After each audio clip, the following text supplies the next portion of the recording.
안녕하십니까? 역사로 읽는 우리 과학기술. 이번 주가 벌써 10주차가 되네요. 이번 10주차는 지난주에도 잠깐 소개해드렸던 것처럼 거북선의 과학이라고 하는 그런 주제를 가지고 같이 한번 살펴보도록 하겠습니다. 거북선, 우리 거북선 그러면 뭐 임진왜란 때 이순신 장군이 전장에서 활용했었던 그런 배라고 이제 알고 있는데, 오늘은 그러한 내용을 갖다가 조금 더 자세하게 과학기술적인 측면을 포함해서 살펴보도록 하겠습니다. 자, 먼저 우리 오늘 학습할 내용은요, 첫 번째로 거북선의 개념 및 특징에 대해서 같이 살펴볼 예정이고요. 그리고 두 번째로는 임진왜란과 그리고 이순신 장군이 싸웠던 그 해전에 대해서 살펴보겠습니다. 이러한 학습을 통해서 우리가 이루고자 하는 학습 목표로는요, 첫 번째로는 거북선의 개념 및 특징을 설명할 수 있게 됩니다. 그리고 두 번째로는 임진왜란과 거북선을 이용한 이순신 장군의 해전의 결과를 설명할 수 있게 됩니다. 네, 오늘 이러한 학습 내용 또 학습 목표를 가지고 같이 공부를 할 텐데요. 먼저 그러면 우리 거북선이란 무엇일까요? 거북선. 거북선은 이렇게 정의를 할 수가 있어요.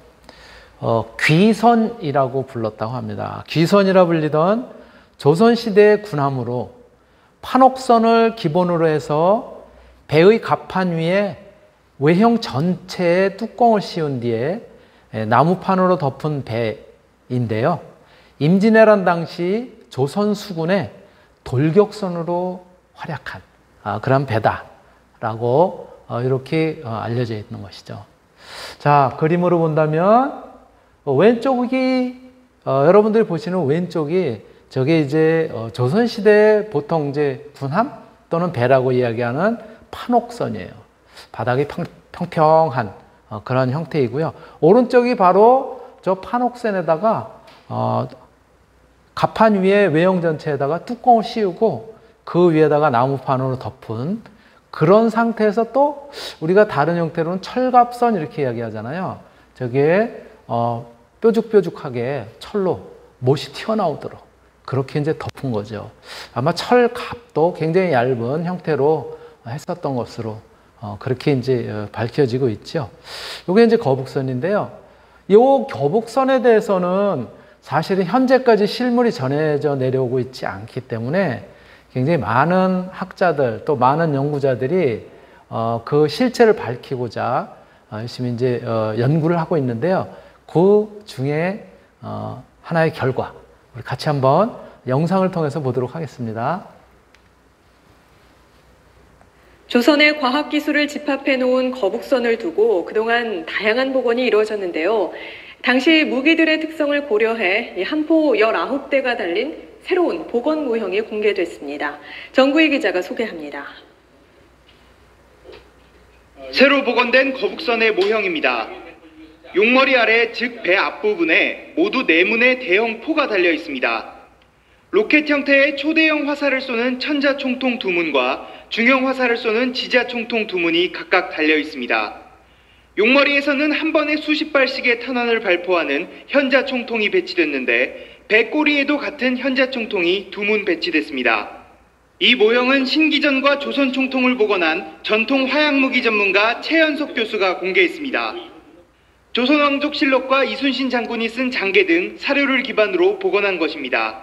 이순신 장군이 사용했던 거북선은 용두에서 포를 발사할 수가 있었고, 그 다음에 꼬리가 달려있고, 그리고 천자, 지자, 현자, 황자의 4가지 함포를 실었다 하는.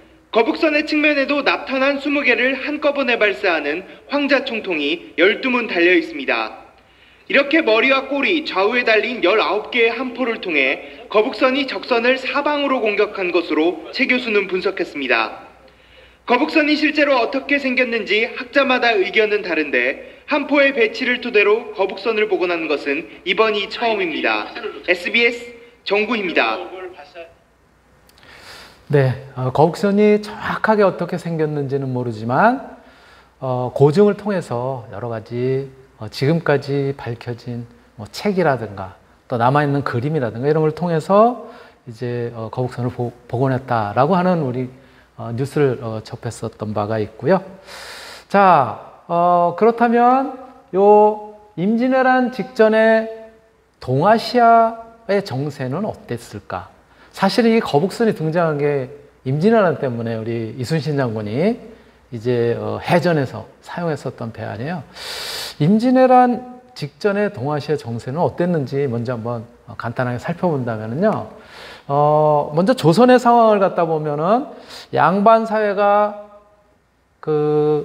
분열하고, 왜 그러냐면 당파들이 뭐 이렇게 이제 심하게 있었잖아요. 분열하고 또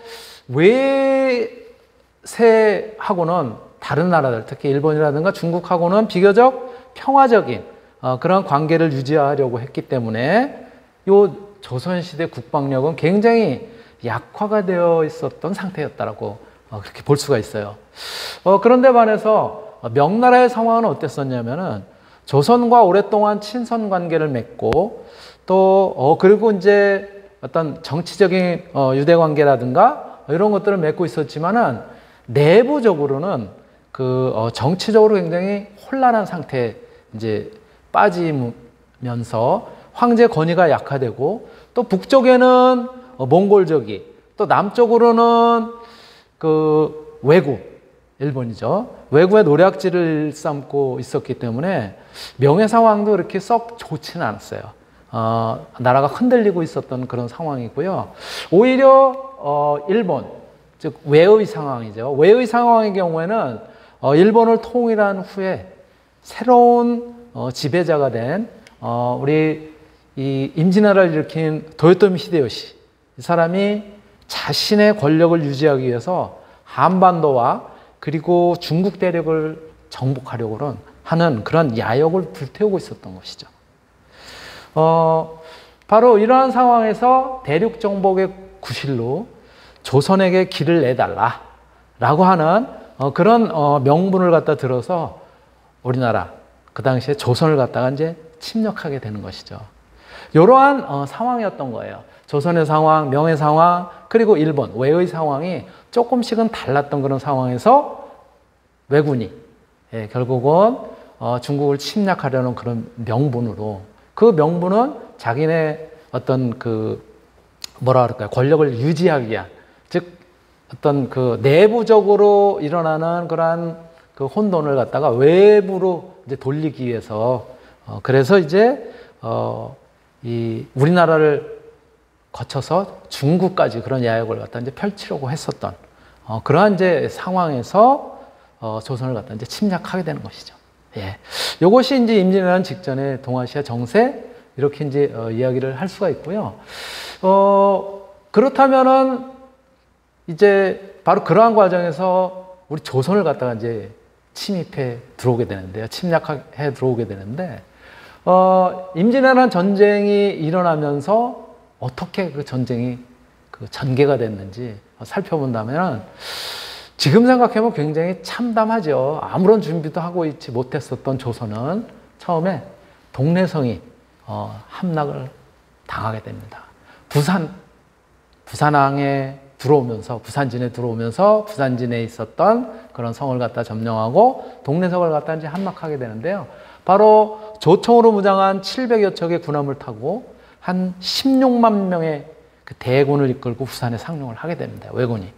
바로 이 왜군에 의해서 동래부사 송상현과 정발, 이 부산에 있었던 정발, 그리고 관군 및 백성들이 이제 활이라든가 이런 구식 무기로 성을 지키고자 열심히 진짜 싸웠는데, 결국은 이 신식 무기인 조총의 그 위력을 갖다 당하지 못하고 결국은 함락당하게 됩니다. 그리고 이제 내륙에서는 이러한 소식들이 조정으로 정해지면서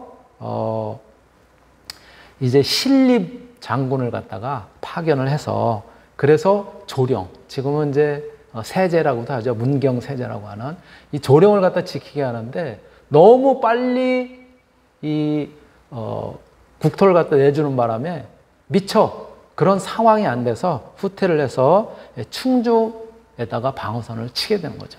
그런데 그 충주 방어선은 한양으로 가는 길목 중에서 굉장히 중요한 그런 이제 방어선이었는데요. 충주에서 신립장군이 결국은 버티다가 워낙 뭐 이 조총이라든가 이런 신식 무기를 당해낼 수 없는 상태에서 결국은 이제 그때 당시에 조선군, 관군이라든가 이런 경우는 이 말을 이제 타고 그리고 이제 앞에서 이렇게 돌진하고 적을 갖다가 이제 쳐부수는 그런 이제 전법을 갖다 이제 활용을 했었는데요. 그러려면 산에서는 할 수가 없잖아요. 그래서 이 충주 지역에 벌판에서 싸우려고 이제 계획을 세우는데 이 벌판이 또 하필이면 그때가 이 논에 물도 대고 또 벼도 심어놓은 상태고 이런 상태였었어요. 그리고 벌판다운 벌판이 마땅하게 없었던 거예요. 그래서 결국은 그래도 넓은 벌판에 이제 모여서 그 싸울 그 계획이었었는데 거기에서 결국은 배수진을 갖다가 이제 치고 거기에서 이제 싸움에 밀리면서 배수진 결국은 이 달천강이라고 하는 뒤에 이제 강이 흐르는 곳에 배수진을 치고 왜군하고 싸웠지만은 결국 패배하게 됩니다. 그러면서 이 조정에서는 선조와 신하들이 개경이죠. 그리고 평양을 거쳐서 의주로 이제 피난을 떠나는 그런 상황에 처하게 되는 것이죠. 그러면서 결국은 왜군은 부산에 침입한 지, 부산을 갖다가 점령한 지 18일 만에 한양을 갖다가 점령을 하고 단숨에 평양을 거쳐서 함경도까지 진출을 하게 됩니다. 이러한 진짜 풍전등화의 위기에 빠지는 그런 형태가 이 내륙에서는 일어나게 되는 것이죠. 그러다 보니까 결국은 이제 조정에서는 어떻게 하게 되냐면 이제 명예 지원군을 갖다 요청하게 됩니다. 선조가 명예 군대를 갖다가 보내줄 것을 갖다가 요청을 하게 되고요. 그런 것들이 이제 시간이 걸리지만은 명나라는 아까 말씀드렸던 것처럼 내부적으로 굉장히 불안정한 그런 이제 상태였었단 말이에요. 또 몽골의 침입이라든가 이런 것들도 있어가지고 쉽게 그 원병을 갖다 이제 보내지 못하는 그런 상황이었지만은 결국은 이제 전개가 되면서 조금 늦은 감이 있지만 이제 명예 지원군이 이제 오게 되는데 이러한 과정에서 바다에서는 우리의 진짜 역사적인 영웅이자 모든 사람들이 우리나라를 지킨 그러한 이제 훌륭한 위인으로 알고 있는 이순신 장군께서 이제 바다를 갖다가 철통같이 지키면서 일본의 보급로를 갖다 차단을 하게 되고 이제 그렇게 되는 것이죠. 자, 이럴 때 이제 앞에서 나왔었던 요게 이제 바로 무슨 그림이냐면은 동래성이에요. 동래성인데 동래성에 그때 당시에 외구의 침입을 갖다 그린 동래부 순절도라고 하는 그림인데요. 육군박물관에 있는 그림입니다. 동래성이 거의 함락이 되니까는 저기 보시면 저 그림의 한가운데 빨간 옷을 입고 있는 사람 있죠. 이 사람이 누구냐면은 동래 부사였었던 송상현이에요. 자기가 죽기 전에 붉은 조복을 입고 왕을 향해서 이제 더 이상 버틸 수가 없다는 거. 함락이 이제 거의 풍전등화에 이제 직전에 그런 이제 상태에 처해진 그런 상황을 갖다 나중에 그림으로 표현한 거예요. 그리고 이게 뭐냐면 아까 잠깐 말씀드렸었던 신립장군. 신립장군이 저 뒤에 보이는 조령을 갖다 넘어서 그래서 결국은 이제 지키다가 그러다가 이제 그런 건 이제 패퇴하게 되는 이제 그런 상황인 것이죠. 그래서 그러한 이제 그림인 것이고요. 요게 이제 그 당시에 만들었던 이제 거북선이고요. 요 거북선을 갖다 이제 만들게 되는 건데 바로 이 거북선이라고 하는 것이 이제 우리가 이 시간에 어떻게 이제 만들어지고 그랬는지에 대한 내용을 갖다 이제 같이 살펴보게 되는 것이죠. 예. 자, 우리나라의 함선은 그러면 이제 임진왜란 이전에는 어떠한 그런 이제 함선들, 배들이 있었냐? 이제 살펴보니까요. 일단 수군의 형태로서는 동아시아, 특히 한자 문화권에서 바다뿐만이 아니라 하천이나 호수에서 활동하는 수상 무장 세력들, 그것을 이제 수군이라고 이제 표현을 했다고 해요. 예, 바로 이제 이 수군은 오늘날 이를테면 이제 서양과 근대 군사 개념에서의 해군하고 유사한 개념이라고 보시면 될 것 같고요. 우리나라의 이 수군, 즉 이제 오늘로 치면 이제 해군이죠. 해군이 가지고 있는 이제 무장력이라고 하는 것이 역사적으로 봤을 때는 732년에 발해 무왕이 육군으로는 당의 요소 지방을 공격하면서 장문휴가 이끄는 수군으로 당의 등주를 공격했다라고 하는 그런 기록들을 갖다 이제 찾아볼 수 있는 것으로 봐서 발해 무왕 당시에도 이제 해군들이 오늘날로 치면은 해군, 즉 수군이죠. 활약했었던 걸로 보이고요. 9세기 통일신라 시대에 뭐 우리가 잘 아는 장보고 해상왕이라고 이제 이야기를 하죠. 이 장보고는 청해진, 지금 현재 완도가 되는데요. 청해진을 중심으로 한반도 그리고 중국, 일본에 걸친 동아시아 규모의 해상 세력을 갖다가 구축을 한, 즉 굳건한 해군 정도의 그런 세력을 갖다가 갖추고 있었다라고 생각하면 될 것 같습니다. 이런 정도가 우리나라 이제 그 당시에 이제 함선을 갖다가 가지고 있었다라고 하는 그런 이제 배경으로 볼 수가 있는 것이고요. 그러면 이 함선들 중에서도 특히 수군들이 가지고 있었던 함선, 즉 군함은 어떠한 형태가 이제 되어 있었냐면은 지금까지 그 역사적으로 알려진 바로는 맹선이라고 하는 것이 있었다고 합니다. 이 맹선은 신라시대 장보고부터 사용해서 조선까지 전해져 내려온 그런 이제 군함이라고 알려져 있고요. 주로 조운선, 조운선이 뭐예요? 식량이라든가 또는 경우에 따라서는 이제 인력을 갖다가 운반하는 그런 이제 배로 사용을 했다고 하는 것이죠. 규모에 따라서 대맹선, 중맹선, 소맹선으로 이제 구분을 할 수가 있고요. 승선 인원은 각각 80명, 60명, 30명 정도로 이렇게 이제 구분이 된다고 합니다. 그리고 나무 판자 한 장으로, 두꺼운 나무 판자로 한 겹만 되어 있는 그러한 형태로 이제 만든 이제 배고요. 그러다 보니까는 파도가 치면서 충격을 갖다 가하고 그러면은 강도가 약하기 때문에 자주 부식이 되고 부서지기도 하고 그랬다고 하는 거예요. 그 이후에 이제 판옥선이 개발이 되게 되는데요. 판옥선이 개발된 후에도 얼마간 사용된 것으로 그렇게 이제 알려지고 있는데, 임진왜란 당시에 이 맹선이라고 하는 것은 전투력이 거의 없는, 그러니까 뭐 판자 하나로 만들어졌으니 그렇죠? 굉장히 충격도 약하고, 그래서 고기잡이 배로 이제 전락을 하게 되고 이제 서서히 퇴락하게 되는 그런 배가 바로 이제 맹선이라고 이렇게 이제 알려져 있고요. 그리고 이제 그 이후에 이제 바로 이제 맹선 이후에 이제 나와서 그래서 이제 그 활동을 했었던 그런 이제 군함으로는 이제 판옥선, 판이라고 하는 것도 똑같이 이제 판자긴 한데요.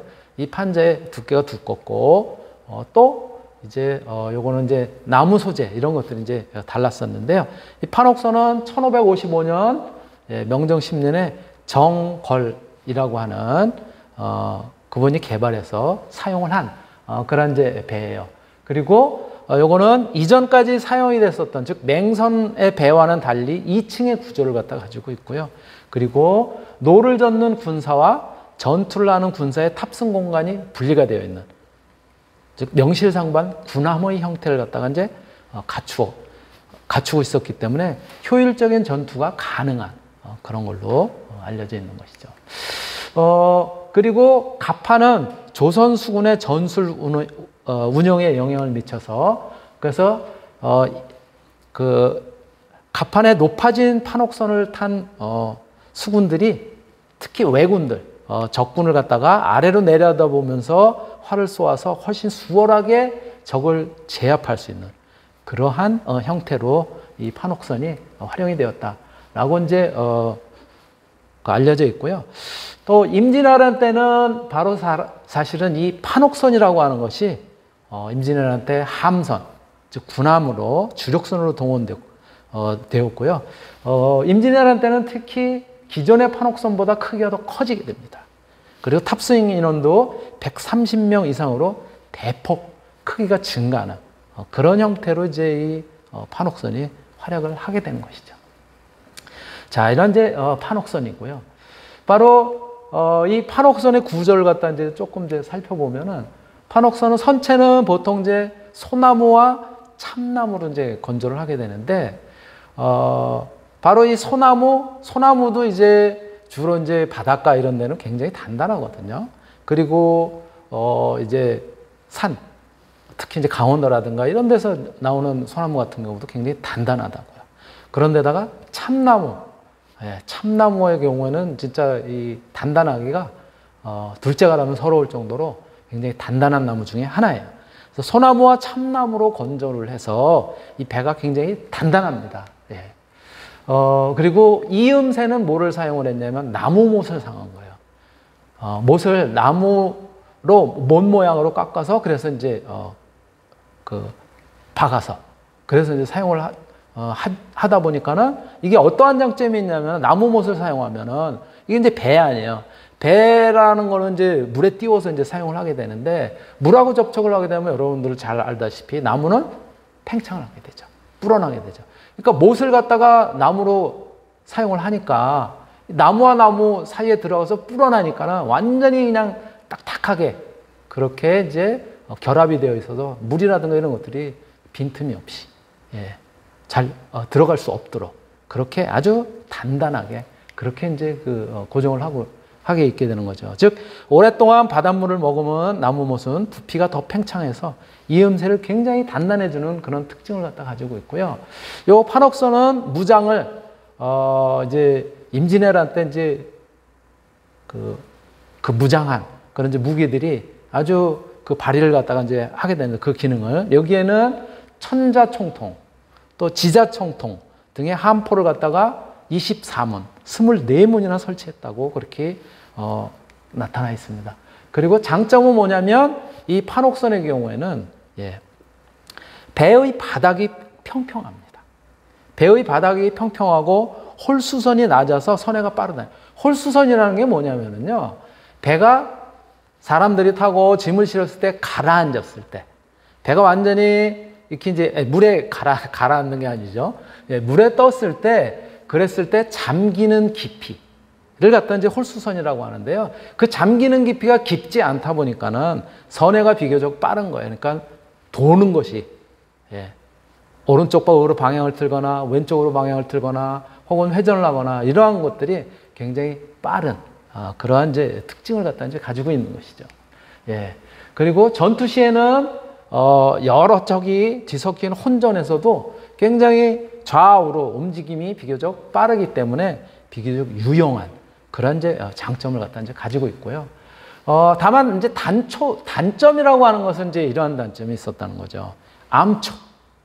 암초가 있거나 또는 파도가 굉장히 셀 경우, 그럴 경우에는 그 파도를 갖다가 거슬러서 그래서 넓은 바다로 나가기에는 어려운 점이 있는 그러한 이제 단점이 있는 것이죠. 즉 이렇게 이제 파도가 세거나 물론 이제 그 파도를 어떻게 이용하느냐에 따라서 이제 뭐 전략이 이제 달라지긴 하겠지만 암초나 파도가 있는 경우에 굉장히 좀 불리한 그런 점이 있고 특히 이 속도가 좀 느리다라고 하는 그런 단점이 있었다고 그렇게 알려져 있습니다. 바로 그림에서 보시는 요 그림이 바로 판옥선이에요. 그 당시에 이제 그려놓은 그런 이제 그림에 나타난 것이고요. 보시는 것처럼 이렇게 저기 갑판이 있다면 밑에 녹군이 이제 이 노를 갖다 이제 적겠죠. 격군이라고 하는데, 예. 노를 젓는 공간, 그리고 그 위에 공간, 이렇게 이제 두 군데, 짐 실는데, 노 젓는데, 그리고 갑판, 이런 형태로 2층의 구조를 갖다가, 가지고 있는 것으로 그렇게 이제 알려져 있는 것이고요. 요 그림이고요. 그리고 요게 이제 복원한, 그 당시에 그 판옥선을 갖다가 이제 복원한 그런 형태의 그림이다 라고 보시면 될 테고요. 요 판옥선을 갖다가 이제 개조를 해서, 그래서 결국은 거북선으로 거북선을 갖다 이제 개발을 이제 하게 되는데요. 요 판옥선이 근거가 돼가지고 이렇게 거북선을 갖다 보시면은 아까 우리가 앞에서 정의해서 잠깐 이제 살펴본 것처럼 이렇게 거북선은 저 판옥선에다가 뚜껑을 갖다 씌운, 그리고 거기다가 철갑을 갖다가 이제 두르고 거기다가 이제 못을 박은 그런 이제 형태라는 것을 갖다 이제 우리가 쉽게 알 수가 있는 것이죠. 자, 요게 바로 이제 이제 거북선의 이제 모습이고요. 그렇다면 그 당시에 왜군들, 일본군의 군함은 어떠한 형태로 되어 있었냐 하면은요. 일본군의 군함은 크게 세 가지 유형이 있었다고 해요. 첫 번째가 우리가 안택선, 한자로 그대로 읽는다면 안택선 이렇게 이제 이야기를 하는데요. 일본식으로 읽는다면 예, 아타케부네라고 하는 그런 이제 배이고요. 승무원은 이제 배를 젓는 노군이 90명, 그리고 전투원이 120명에서 많게는 큰 배인 경우에는 한 200명 정도. 그래서 그 전투원들은 보통 이제 근접 전투원, 즉 일본 배가 아까 이제 바닥이 뭐 조금 뒤에 이제 얘기를 하겠지만은 바닥이 이렇게 뾰족한 형태로 있어요. 속도가 굉장히 빠르거든요. 빠르게 적진에 쳐들어가서 그래서 상대편의 갑판에 뛰어 올라가지고 그래가지고 예, 이제 상륙전을 벌이는 그러한 형태의 이제 근접 전투들이 이제 여기 이제 타게 되고요. 그리고 조 안택선보다 즉 아타케부네보다 조금 작은 이제 배가 뭐냐면은 이제 관선이라고 한자로 쓰고 새끼부네라고 하는 것이죠. 주력 전투함이면서 길이가 대략 한 30m, 폭이 10m 정도에, 그리고 승선 인원은 60명에서 80명 정도가 이 배에 타는 것으로 이렇게 이제 알려져 있습니다. 그리고 이제 그거보다 또 더 적은 이제 배가 뭐냐면 코바야 부네라고 하는 소조선이라고 이제 한자로 쓰는데 길이가 6에서 8m 정도가 되고요. 15명에서 20명 정도가 승선하는 그런 이제 배입니다. 그런데 반해서 우리나라의 판옥선은 아까도 이제 잠깐 살펴봤지만 격군, 노를 갖다 젓는 격군은 한 110명, 전투원이 54명, 지휘관 포함해서 이 전투원들은 포격수가 36명, 이제 궁수, 활을 쏘는, 예, 또는 이제 총을 갖다 쏘는 이제 사부가 18명. 예, 총통도 있었으니까는요. 포격전과 원거리 공격에 중점을 둔 그러한 이제 우리나라의 이제 판옥선하고는 좀 다른 그런 형태다라고 하는 것을 갖다 이제 우리가 알 수 있죠. 요 배가 이제 바로 그림으로 보시는 것처럼 맨 위에 있는 것이 아타케부네, 안택선이라고 하는 것이고요. 그리고 요 왼쪽에 있는 것이 관선, 새끼부네. 예, 그리고 오른쪽에 있는 것이 예, 이제 소조선 예, 이라고 하는데 코바야 부네라고 하는 것이고요. 요 맨 뒤에 있는 부네라고 하는 것이 배 선자를 씁니다. 배라는 뜻이죠. 예. 그래서 각각 모양은 이러한 형태로 되어 있고 전체적으로 안택선이라고 하는 아타케부네라고 하는 요 배도 우리나라 판옥선에 비하면 상당히 작은, 그 규모가 작은, 아까 이제 승선 인원으로 보더라도 아마 이제 알 수가 있듯이 규모가 작은 그런 배로 이제 우리가 이제 알 수 있는 것이죠. 자, 그렇다면 이 왜군의 배 그리고 우리 조선군의 배, 요 차이를 갖다 이제 잠깐 이제 비교를 한다면은요. 특히 이제 왜군의 배는 화선이라고 얘기를 하고 일본에서 만들어진 배를 갖다가 전부 통틀어서 이제 보통 그렇게 얘기를 하는 것이고요. 그리고 재질은 이제 뭐냐면은 삼나무. 예, 삼나무로 만들어지게 되는데 삼나무는 비교적 가벼워요. 그리고 일본이 우리나라보다 훨씬 따뜻하고 그런 곳이기 때문에 우리나라로 치면은 제주도 가면은 이제 이렇게 귤밭 바깥쪽에 울타리로 이렇게 이제 심어놓고 그런 것이 이제 삼나무거든요. 그 나무가 바로 이제 주로 일본의 배를 갖다가 이제 만든 그런 이제 소재인데요. 이게 굉장히 가볍습니다. 예, 가볍다 보니까는 배도 굉장히 약한 거죠. 충격에 약한 그런 형태이고요. 구조는 V자형이에요. 그리고 바닥이 V자형을 갖다가 가지고 있기 때문에 예, 침저 혹은 첨저죠. 첨저. 예, V자형의 침저. V자형의 바닥이라는 뜻이고요. 그래서 뾰족한 저, 바닥이다. 그래서 첨저형이라고도 얘기합니다. 예, 그런 형태고요. 장점은 뭐냐면 속도가 빠릅니다. 그러니까 신속하게 적함에 접근해서 승선을 하고 단병접전, 예, 즉 육박전으로 승부를 갖다 가리는데 적합한 구조로 되어 있어요. 근데 단점은 뭐냐면 내구성이 떨어져요. 내구성이 떨어지는 그런 이제 단점이 있고요. 이거는 이제 V자형으로 배바닥을 만들려고 하니까는 못으로 나무 못으로 할 수가 없고 단단하게 고정을 하려고 하다 보니까 이제 쇠못을 갖다 이용해서 고정을 하다 보니까 예, 부식 그리고 외부의 충격에 굉장히 취약한 그런 이제 단점을 갖다 이제 가지고 있었던 것이죠. 예, 요게 이제 외군의 이제 군함인 것이고요. 예, 배 화포를 갖다가 제대로 설치하지 못하는 그런 이제 단점도 가지고 있었다라고 말씀을 드릴 수가 있습니다. 시간이 꽤 돼서 1교시 이걸로 마치도록 하겠습니다.